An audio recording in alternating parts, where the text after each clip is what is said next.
कीमती जीवन है। जिनका भोजन पवित्र है, उनके विचार पवित्र हैं, वही एकांत में ईश्वर अर्पण बुद्धि से अपने समय को व्यतीत करते हैं। कार्य करते हुए एकांतिक अर्थात अंदर चिंतन चल रहा है, ईश्वर अर्पण। हम तुम्हें एक ऐसा मार्ग बताते हैं जो चलने पर बहुत जल्दी भगवत साक्षात्कार करा देता है। किसी से भी और ईश्वर से भी कोई चाह न रखो, बहुत जल्दी भगवत प्राप्ति हो जाएगी। नाम जप करते हुए कोई चाह न रखो, बहुत जल्दी भगवत प्राप्ति हो जाएगी। और याद रखना, जो नाम जप करता है ईश्वर से कोई चाह नहीं रखता, तो ईश्वर उसकी ऐसे चिंता करता है जैसे छोटे बच्चे की मां चिंता करती है। किस समय उसको बाल भोग देना, किस समय उसको दुग्ध पान कराना, किस समय उसे स्नान कराना, ये मां की चिंता है, ना कि बालक की। जो ना किसी से चाहता है, ना ईश्वर से चाहता है, खूब नाम जप करता है, उसे बहुत जल्दी भगवत प्राप्ति हो जाती है। निष्प्रयोजन भार स्वरूप उनका जीवन होता है जो भजनहीन होते हैं, बिल्कुल बेकार मरा जीवन। जिन हरि भगत हृदय नहीं आनी, जीवित सौ समानते प्राणी। क्या मुर्दे का सा जीवन है। इतना कीमती जीवन, एक एक श्वास भगवान के भजन में लगानी चाहिए। व्यर्थ के जीवन में, व्यर्थ के खान पान, कई कई ऐसी बातें जिनकी याद आकर हृदय में आम हंसता है, ऐसे जीवन को नष्ट किया जा रहा है। ये व्यर्थ जीवन, निरर्थक जीवन, जो अपनी वासनाओं की पूर्ति के लिए दूसरे जीवों को तड़पा तड़पा के, फिर काल उनको तड़पा तड़पा के मारता है, सांस लेने का अवसर नहीं देता। इसलिए सात्विक भोजन भूख की अपेक्षा कम खाओगे तो भजन बहुत जोर का होगा। लौकिक प्रतिष्ठा बढ़ने लगे तो भगवान से प्रार्थना करो कि आपका स्मरण न छूटने पावे, लौकिक प्रतिष्ठा में महत्व न होने पावे। जानबूझकर सुख सुविधाओं का त्याग करके जितनी कम वस्तुओं का सेवन कर सको, कम पैसे वाली वस्तुओं का, उतना ही तुम्हारा ईश्वर के प्रति प्रेम बढ़ेगा। ईश्वर इच्छा को जानने वाला ही महात्मा होता है। जोई जोई प्यारो करे सोई मोई भावे, मेरे प्यारे की क्या इच्छा है ये महात्मा जानता है। अन्याय से प्राप्त वस्तुओं को पाने वाले के सारे करण पाप लिप्त हो जाते हैं। अंतःकरण, बुद्धि, मन, चित्त, अहंकार, वो इच्छा ना होने पर भी दूषित अन्न के कारण पाप इच्छा प्रकट होकर उससे पाप कराती है। जो घूस लेता है, अन्याय पूर्वक निर्णय करता है, ऐसों का धन उनके परिवार को नष्ट कर देता है, और उनका किया हुआ दान जिसके पास जाता है उसकी अंतःकरण की वृत्ति को नष्ट करके पाप आचरण करवाता है। इसलिए भगवत मार्ग में चलने वाले उपासकों को घूस लेने वालों से जो प्रतिग्रह दान लेना है उनसे बचे। खूब खुली बात है। ये जो अन्याय अधर्म करना पैसे के बल से सीख गए हैं, अपने पद का दुरुपयोग, ऐसे लोगों से जो दान लिया जाता है, ऐसे लोगों से जो अर्थ लिया जाता है, वो केवल पाप विचार बढ़ाता है, पाप आचरण बढ़ाता है। इसलिए बहुत सावधान। बाहर से निर्धन देखने वाला उस नाम जापक को नहीं जानता कि कितना बड़ा धनी सर्वलोक महेश्वर भगवान को अपने अधीन किए रहता है, जो निरंतर नाम जप करते हुए बाहर से निर्धन रहता है। तुम बाहर से निर्धन दिखते हुए अंदर से महान धनी हो यदि नाम जप करते हो, और ये बाहर से जो धनी दिखाते हैं अंदर से खोखले हैं, इनके पास अहंकार गर्व के सिवा कोई सच्चिदानंद बात नहीं है। इसलिए ईश्वर का अवलंबन अर्थात भगवान की शरणागति, ऋषि मुनि भक्त जनों के द्वारा जो दिए गए वचन, उनका मनन, खान पान पवित्र जगह से, हिंसा और निंदा करने वालों से बिल्कुल बचो। उनका कोई भी शब्द या भोजन या संग ना आने पावे। निषिद्ध विषयों से दूर रहो। कुछ भी भोगने की इच्छा उठे उसको दबाकर रौंद डालो। ये तब भगवत प्राप्ति की योग्य बनता है। जो महात्मा आचार विचार परायण होकर धर्म में चले हैं उन्हीं के अनुसार चलो। सत्कार्यों में स्थिति प्राप्त करने के लिए उन महात्माओं का अनुसरण अत्यंत आवश्यक है। इस जगत में प्रभु के समान कोई सच्चा सहायक नहीं है। मूर्तिमान प्रभु के सहायक स्वरूप ये महापुरुष जन है। इन्हीं का आश्रय ले लो, इन्हीं के पीछे चलो तो सतमार्ग का दर्शन हो जाएगा। सतमार्ग पर चलाने के लिए ही पहली पीढ़ी जो हमारे गुरुजनों की है उसका अनुसरण करना है। महाजनों गतेन सपंथा। संसार केवल फंसाने वाला है, महापुरुष ही केवल मुक्त करने वाले हैं। जो अपनी श्वासों को व्यर्थ में बर्बाद करते हैं, शराब पीते हैं, मांस खाते हैं, बेविचार करते हैं, गंदे आचरण में चलते हैं, क्या कैसे माता पिता है इस बात के लिए राजी हैं कि मेरा बेटा नरक जाए, इस बात के लिए राजी कि मेरा बेटा गलत आचरण करे, और वही शराब पी के जब आवे तो दो चार मुझे थप्पड़ मार के घर से बाहर करे, ये आचरण? अगर माता पिता को भगवान मानकर उनकी सेवा करो। वो कह रहा था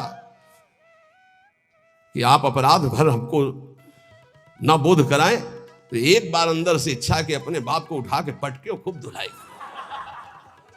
तो हम कहा अगर हमें मित्र मानते हो तो एक शब्द भी कटु मत बोलना। गुरु मानते हो कि नहीं वो तो तुम जानो, दोस्ती के लिए तो हम हाथ फैलाते हैं, हम हित मित्र हैं। अगर हमें मित्र मानते हो तो ऐसे माता पिता के रोज पैर छुओ, उनमें भगवान की भावना करो और मेहनत करो, लेबरी करके भी कमाओ और उनको खवाओ पियाओ, और वो जब हमारी निंदा करें तो कान में अंगुली डाल लो और अपने सतमार्ग में चलो। बड़ा विचित्र समय है। जो माता पिता प्रथम गुरु कहे गए हैं, भगवान के मार्ग में चलाने वाले या सतमार्ग में चलाने वाले या संसार में कदम हमारे जो बढ़े, धन्य है वो माँ जो अपने रक्त को दुग्ध बनाकर मुझे पान कराकर इतना बड़ा किया। धन्य है वो पिता जो मेहनत करके हमको पढ़ाया लिखाया। अब वो चाहे जितना कड़ुआ बोले, हम उसे भगवान की तरह पूजेंगे। सबको ये मानना चाहिए। उनकी वृद्धावस्था, वो कुछ भी बोल सकते हैं, बड़े लोग हैं, हमें उनकी सेवा करनी और सतमार्ग में चलना है। तो यहां कह रहे कि महापुरुषों के सिवा अपना कोई सतमार्ग बताने वाला नहीं, इसलिए संतों की बात को मानना चाहिए। वो अहेतुकी मित्र हैं, तुम्हारा अमंगल नहीं कर सकते हैं। इस जगत में प्रभु के समान कोई सच्चा सहायक नहीं, और प्रभु ही महापुरुषों के रूप में प्रेरित करते हैं आकर के अपने मार्ग को। इसलिए मन को सत्य मार्ग में चलाने के लिए पहली सीढ़ी संत महापुरुषों के वचनों के आधार पर चलो। आज हम सबके ऋणी हैं, सच्ची हृदय से ऋणी हैं। धन्यवाद देते हैं कि आज इस कलयुग के प्रचंड तांडव काल में आप संतों की बात मान रहे हैं। इसलिए हम आपके चरणों में प्रणाम करते हैं, क्योंकि इसमें आपका मंगल है।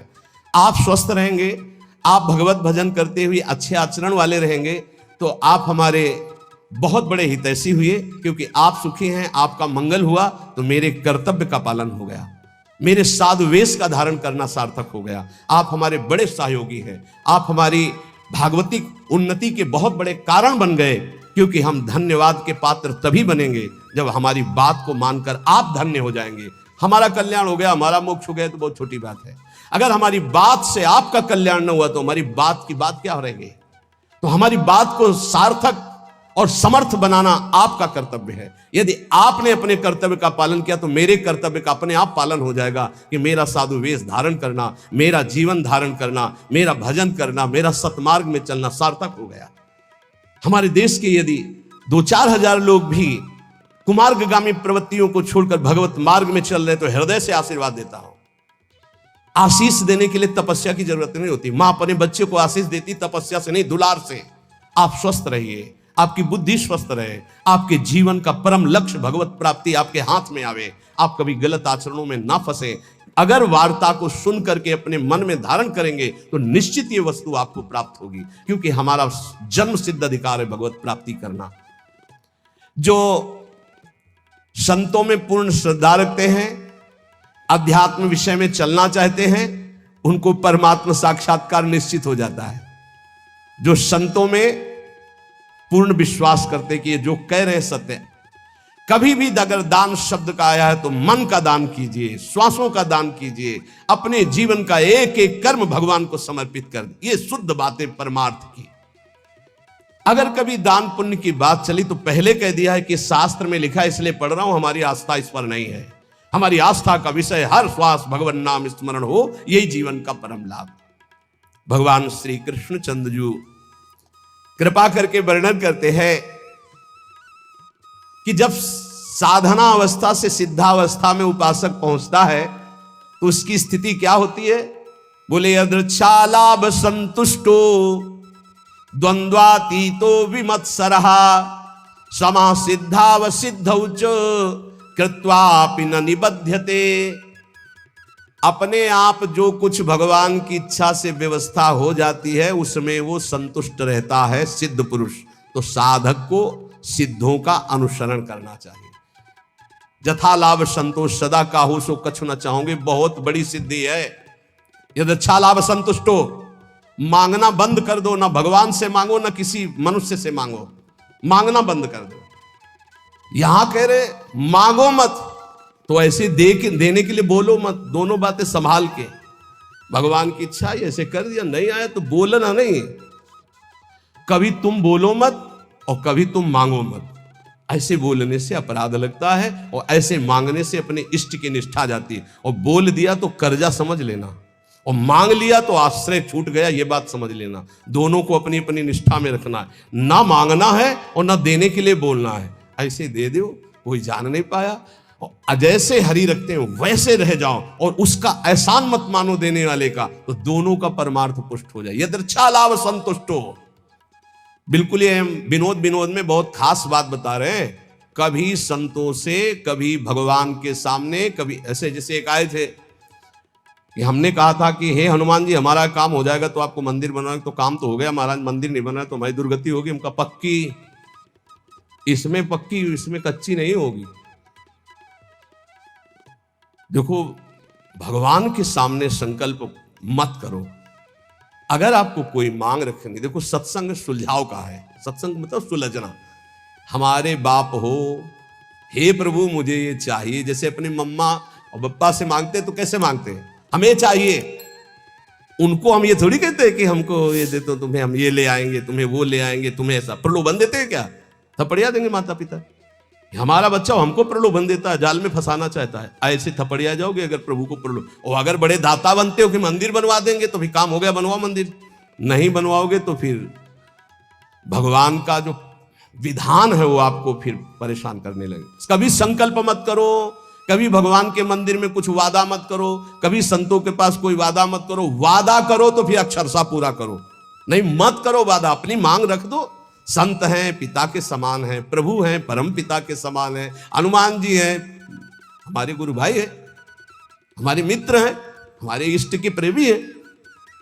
अम्मा तो अम्मा है जगदम्बा, उनसे क्या कहें, उनसे मांग लो, उनसे क्या कहें कि आपको चुनरी उड़ा देंगे, वो चुनरी की कमी है। अरे जिनके दूल्हा भगवान शंकर उनके चुनरी कमी, विश्वात्मा भगवान। अम्मा हो आप हमें दे दो, हमारे मन में लालसा जगी। अब बेटे हो तो कुछ तुम्हें आवश्यक है तो आप भाव अपने अर्पित कर सकते हो मां के समान। लेकिन मांगना और वादा करना ये दो बातें नहीं। आज सत्संग में बात बैठा लो, ना भगवान के सामने ना कभी संत के सामने कभी वादा मत करो कुछ देने का। तुम्हारे पास जो कुछ है वो गुरुदेव का इष्ट का है, क्या दोगे? अगर वादा करो तो उसे भूलो मत, निर्वाह करो। दूसरी बात, मांगो मत, वो सर्वज्ञ है, अपने आप पूरा करेंगे। यदृच्छा लाभ संतुष्टो, जैसे भगवान परिस्थिति दे रहे उसमें संतुष्ट रहो। द्वंद्वातीतो विमत्सरा, किसी भी द्वंद्व का तुम्हारे ऊपर कोई प्रभाव ना पड़े। जैसे मान है, अपमान है, अनुकूलता है, प्रतिकूल। कल एक अपने यहां तो बहुत बड़ी कृपा होती है, हर प्रकार के उदाहरण मिलते रहते। कल एक भगत जी ने कहा जब अनुकूलता रहती तो हमें पातिव्रत धर्म भी याद रहता है, सब याद रहता, जब प्रतिकूलता आती तो सब भूल जाते हैं। इसको कोई भक्ति कहते हैं? अनुकूलता में तो सब जय हो बोलते हैं, जब प्रतिकूलता में जय हो बोलो तब तो तुम्हारी भक्ति रही। द्वंद्व आती तो अनुकूल प्रतिकूल, मान अपमान, लाभ हानि, दुख सुख में बराबर जिसका भाव रहता है वो सिद्ध महापुरुष होता है। साधक को बराबर भाव रखने की चेष्टा करनी चाहिए। विमत्सरा, किसी के प्रति ईर्ष्या मत रखो, ईर्ष्या बहुत हानिकारक है। ईर्ष्या में बहुत बड़े बड़ों का पतन होते देखा है। ईर्ष्या बहुत जल्दी नाश कर देती है, इसलिए ईर्ष्या दूसरे के प्रति होने का मतलब अपना नाश करना। समा सिद्धाव सिद्धो चो, साधन में चल रहे हो, लाभ मिले ना मिले आपका साधन सच्चिदानंद में, निराश होने की जरूरत नहीं है।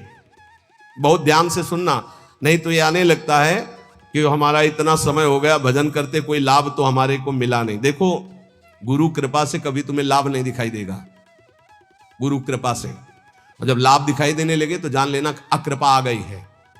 क्यों? अहंकार के बिना लाभ का अनुभव नहीं होता। जब अहंकार आता है तब लगता है मेरे में सद्गुण आ गया, और जब दैन्यता आती तो बड़े बड़े सिद्ध महापुरुषों को देखा, कभी उनको यह अनुभव नहीं होता मैं प्रेमी हूं, मैं भागवती हूं। जितने महापुरुषों की वाणी आप पढ़ के देख लीजिए, अहंकार रहित महापुरुष तो अपने को अधम, तुच्छ, नीच, मूढ़, कामी, यही शब्द बोले हैं अपने लिए। जब अपने में आ जाए कि मैं निष्कामी, मैं महात्मा, मैं सिद्ध, मैं तो जान लेना अहंकार जागृत हो गया है। और ये भगवान की कृपा से नहीं होता है, अकृपा से होता है। इसलिए समा सिद्धा व सिद्ध हुआ। चाहे ऐसी स्थिति दिखाई दे कि हमारे में कुछ लाभ आ गया है, या चाहे दिखाई दे कुछ लाभ नहीं आ गया है, ना फूलो ना भूलो, सम रहो। समः सिद्धा व सिद्धौ च, दोनों में समान भाव रखो। चक्रत्वापि न निबध्यते, वो कभी इस माया में बंधता नहीं है। आगे भगवान कह रहे, गत संगस्य मुक्तस्य ज्ञानावस्थित चेतसः यज्ञायाचरतः कर्म समग्रम प्रविलीयते। किसी के भी संग का कोई भी रंग ना चढ़ने पावे, उसे सिद्ध पुरुष कहते हैं। जित संग दोषा, चाहे वो घोर पापी हो, नीच हो, व्यभिचारी हो, दुराचारी हो, नाना प्रकार की भोग सामग्री, बहिर्मुख पुरुषों का सब कोई फर्क नहीं, वो अपने रंग में है। जो रही मुत्तम प्रकृति का कर सकत कुसंग, चंदन विष व्यापत नहीं लपटे रहत भुजंग। क्यों? क्योंकि वो परमात्मा भाव में स्थित है। गत संगस्य मुक्तस्य, वो मुक्त हो चुका है, इसलिए कोई भी संग उसके ऊपर प्रभावित नहीं। ये मुक्त महापुरुष की पहचान होती है। कोई भी संग उसके ऊपर प्रभाव नहीं डाल सकता। काम का, क्रोध का, लोभ का, मोह का, मद का, मत्सर का कैसा भी संयोग आ जाए, उसके ऊपर कोई प्रभाव नहीं। स्वात्मा रामम विषय मृग तृष्णाम भ्रमयति, मुक्त पुरुष कभी विषय मृग तृष्णा में भ्रमित नहीं होता। कैसी भी क्रिया का संयोग बन जाए, कैसे भी पदार्थ का संयोग बन जाए, कैसी भी घटना आ जाए, कैसी भी परिस्थिति आ जाए, कैसी भी व्यक्ति के सामने उपस्थिति हो जाए, उसके ऊपर कोई फर्क नहीं पड़ता। गत संगस्य, जो बांधने वाला है जन्म मृत्यु का बंधन है, वो देहाभिमान है, वो उसका नष्ट हो चुका है। इसलिए किसी भी तरह का कोई भी विकार उसके अंदर हावी होता ही नहीं है। इसी स्थिति को कर्माणि श्रुति बोधितान नितराम कुर्वन्तु कुर्वन्तु मा गूढ़ा शरीर शास्त्रगादि विषयान गृह्णन्तु मुंचन्तु वा। वो भोग की सामग्री के बीच में भोग में दिखाई दे रहा है, लेकिन वो भोग में नहीं है। वो कर्म करते हुए भी कर्म से रहित है। वो देखते हुए भी देखता नहीं, सुनते हुए भी सुनता नहीं, बोलते हुए भी बोलता नहीं, खाते हुए भी नहीं खाता है, क्योंकि वो मुक्त महापुरुष है, दयाभिमान रहित है। लोक संग्रहार्थ उसके धर्म कार्य हो रहे हैं, लेकिन उनका कोई फल नहीं है। वो असंग है। क्यों? बोले मुक्तस्य है, वो मुक्त पुरुष है। तो साधक को इसका अनुसरण करना है। किसी का प्रभाव हमारे ऊपर तब नहीं पड़ेगा जब हर समय हमारे अंदर भगवत चिंतन चलेगा। राधा राधा राधा राधा, अब कोई फंसा नहीं सकता। नाम जितना धीमे होता चला जाएगा, उतना गाढ़ चिंतन विषयों को होने लगेगा। नाम छूटेगा, क्रिया बन जाएगी। 1 सेकंड लगता है अपहरण करने में बुद्धि को। इन विकारों ने इतना अधिकार जमा रखा है, 1 सेकंड में बुद्धि को अपहरण करने के जो निर्णय ही नहीं कर पाएगी, नाम न छूटने पावे। असंगो अहम पुरुषः, मैं असंग हूं, ना कभी कोई मुझे बांधा था, ना कोई बांध सकता है। यह अनुभव हो जाता है सिद्ध महापुरुष को। किंतु असंग होते हुए उसने संग जिसने कर रखा है शरीर का, इंद्रियों का, मन का, बुद्धि का, अब उसके ऊपर प्रभाव पड़ेगा पदार्थ का, परिस्थिति का, व्यक्ति का, घटना का, सुख का, दुख का। और जिसने शरीर, इंद्रिया, मन, बुद्धि से अपने को असंग देख लिया, उसके ऊपर कोई प्रभाव नहीं पड़ेगा। उसे ही मुक्त पुरुष कहते हैं। कोई मेरी मनचाही करे या मेरे मन के विरुद्ध करे, कोई फर्क नहीं पड़ता। किसका? जो शरीर, इंद्रिय और मन से अलग हो चुका है। अलग क्या हो चुका? वो तो अलग था ही। हाँ, अनुभव हो गया जिसको ऐसा। चाहे अकेला बैठा हो या हजारों के बीच में, शरीर स्वस्थ हो या रोगी, भोग बाहुल्यता हो या किंचन, मनचाही हो या मन के विरुद्ध, कोई फर्क नहीं पड़ता उसमें। गत संगस्य मुक्तस्य, क्यों? क्योंकि वो अपने स्वरूप में स्थित है। वो किसी क्रिया या शरीर या मन या बुद्धि या चित्त या अहंकार या इंद्रियां, कामना, ममता, कुछ नहीं उसके हृदय में। लेकिन साधक के हृदय में सब होता है। साधक के हृदय में सब होता है, पर होते हुए भी वो नाम जप के द्वारा, प्रवीण हुई बुद्धि के द्वारा अपने को बचा लेता है। मुक्त पुरुष की पहचान है कि वो विविध प्रकार के भोगों के बीच में रहते हुए भी किंचन मात्र विक्षिप्त नहीं होगा। किसी भोग का उसके ऊपर कोई प्रभाव नहीं पड़ेगा। ज्ञानावस्थित चेतसा, क्योंकि वो ज्ञानावस्थित हो गया है। वो अपने चेतन स्वरूप, आत्म स्वरूप में स्थित हो चुका है, भगवत स्वरूप को प्राप्त हो चुका है। और साधक का कार्य है इस जड़ शरीर से अपना संबंध अलग मानकर भगवत स्वरूप में स्थित होना। यज्ञायाचरतः कर्म समग्रम प्रविलीयते, उसके जितने कर्म है सब अकर्म होते रहते हैं, कोई फल देने वाले नहीं होते। जितने भी कर्म है, क्यों वो कर्ता भाव से रहित, अहंकार रहित, स्वाभाविक हो रहा है, यंत्रवत हो रहा है। साधक ऐसा नहीं होता है, वो कर्ता होता है। अब उसको क्या करना है कि वो ना फंसे, हर कर्म भगवान को अर्पित करना है। अगर भगवान को कर्म अर्पित कर दिए तो वो भी अकर्म हो गए, वो फल देने में समर्थ नहीं होते। आगे आएगा समझ में।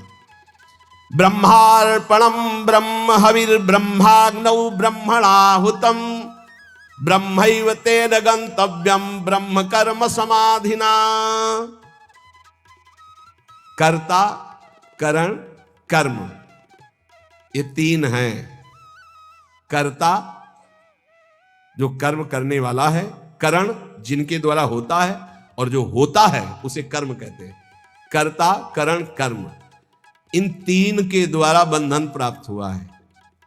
न कर्ता रहा तो करण है, और कर्म हो रहा है तो फल उसका अकर्म है।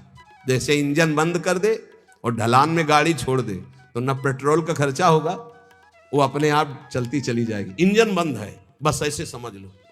स्वाभाविक प्रवाह कर्म का चल रहा है, कर्ता इंजन बंद है, कोई भी खर्चा नहीं है, कोई भी बंधन नहीं है, वो जीवन मुक्त महापुरुष। कर्तापन रहेगा तो कर्म का भोग भोगना पड़ेगा, अवश्य में भोक्तव्यम कर्तम कर्म शुभाशुभम। कर्तापन रहेगा तो कर्मों का संचय होगा, उसका भोगना पड़ेगा, तो कर्म भोगने के लिए जन्म लेना पड़ेगा, जन्म मरण चलता रहेगा। कैसे नष्ट होगा कर्ता भाव? एक होता है ज्ञान से नष्ट होता है, एक होता है भगवत भाव से। हर कर्म बड़ी प्रवीणता पूर्वक भूलो मत, प्रभु को समर्पित कर दो, बच जाओगे, बच जाओगे। नाम जप करो, जो भी कार्य करो, सुबह जगने से लेकर शयन तक पूरे समय को भगवान को अर्पित कर दो। ये भागवत धर्म है, बचा लेगा आपको, मान लो। जो त्रुटियां होगी वो भस्म हो जाएंगी कर्म समर्पण से। इसमें सब ब्रह्ममय हो जाएगा। अर्पण, जिससे अर्पण किया जा रहा है वो भी ब्रह्म, ब्रह्मार्पणम, और जिसमें अर्पण किया जा रहा है वो भी ब्रह्म, और जो अर्पण किया जा रहा है वो भी ब्रह्म। अर्पण, जिससे अर्पण किया जा रहा है वो ब्रह्म, और जिसमें अर्पण किया जा रहा है वो ब्रह्म, और जो अर्पण किया जा रहा है वो ब्रह्म। तो स्वयं ब्रह्म की प्राप्ति समाधि अवस्था को हो जाता है। ये ज्ञान अपने को तो नहीं है, पर इतना जरूर है कि हम में जो सामर्थ्य है वो भगवान की दी हुई। बिल्कुल सरल भाषा में आपको बता रहे, हमारे पास जो भी वस्तु है भगवान की दी हुई। हम जो भी कर्म कर रहे हो भगवान के लिए, वो सब कर्म भगवान को समर्पित कर देते तो हम भी भगवत स्वरूप हो गए।